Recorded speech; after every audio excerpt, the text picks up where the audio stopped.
I'm Viv Morrow, 69, sole deed holder of a butter yellow bungalow in New Orleans Garden District.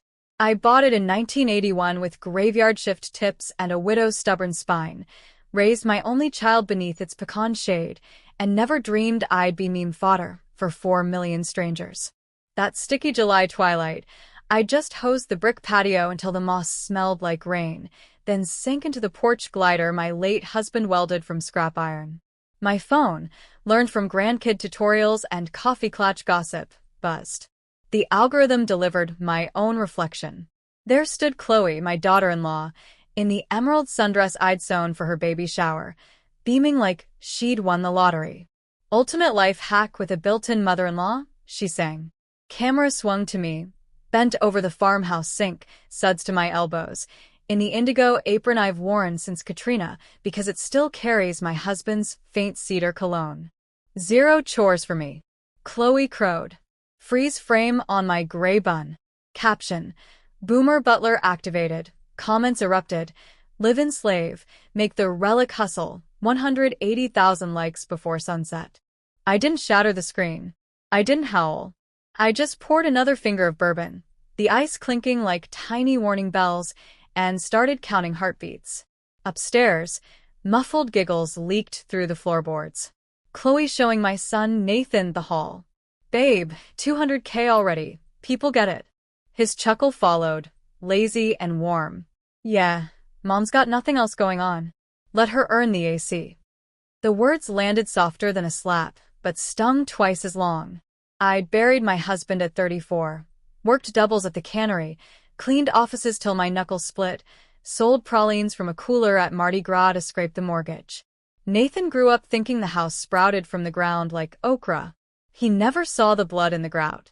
That night I sat on the back steps, fireflies blinking like faulty Christmas lights, and let memory flood. 1981. Me, 27, clutching a 3-year-old Nathan while the realtor handed over keys to a sagging shotgun with termite lace and a roof that sang in storms. I patched, painted, planted the satsuma tree that now drops fruit like golden grenades. I expanded the kitchen with my own hammer, added the sunroom where Chloe now films makeup tutorials. Every nail, every bead of sweat, mine. At 4 a.m., bones humming like a jazz bass, I slipped inside. The house breathed around me, floorboards I'd sanded, windows I'd caulked, the faint scent of lemon oil I rubbed into banisters every Sunday. I opened the safe behind the cookbook shelf, pulled the deed, the title insurance, the folder marked in case I kick it. Then I texted my cousin Delphine, retired paralegal, sharper than chicory, and my nephew Andre, estate attorney with a Cajun drawl and a Harvard polish. Asterisk, need you. Quiet. Bring coffee. Asterisk. By dawn, the plan crystallized. Irrevocable trust, new locks, storage unit, and a reckoning served colder than gumbo left out overnight. Friday, Chloe and Nathan jetted to a brand trip in Biloxi, flights I'd gifted with my Social Security.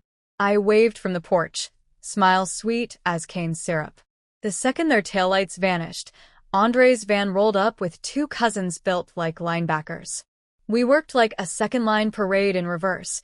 Out went Chloe's velvet sectional, Nathan's gaming throne, the marble island they'd installed over my scarred pine table. Every designer pillow, every smart gadget, every monogram towel, boxed, labeled, photographed.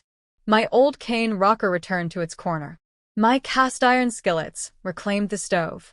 The house exhaled, lighter by 800 pounds of entitlement. New deadbolt. New keys. One for me, one for Andre, one buried under the satsuma tree, just in case. Sunday dusk, their SUV crunched gravel. Chloe bounced out first, tan glowing, phone already recording, homecoming content. Keys scraped nothing. Nathan, it stuck.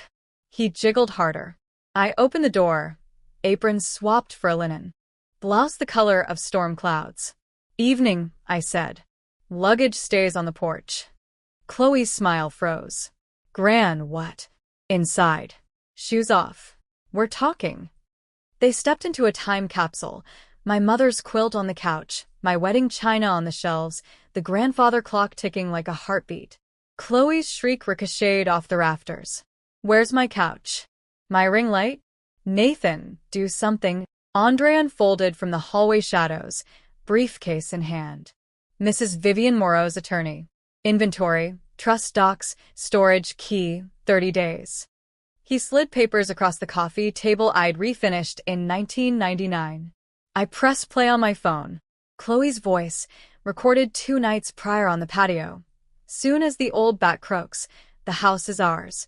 Lawyer says 5 years residency seals it. Steven's too soft to fight. Nathan aged 10 years in 10 seconds. Chloe lunged for the phone. I lifted it higher.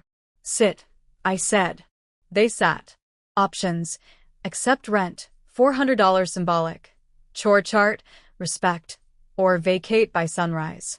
Chloe deleted the video live, tears smudging her liner. She posted an apology at gunpoint. Raw, shaking, 300,000 views in an hour.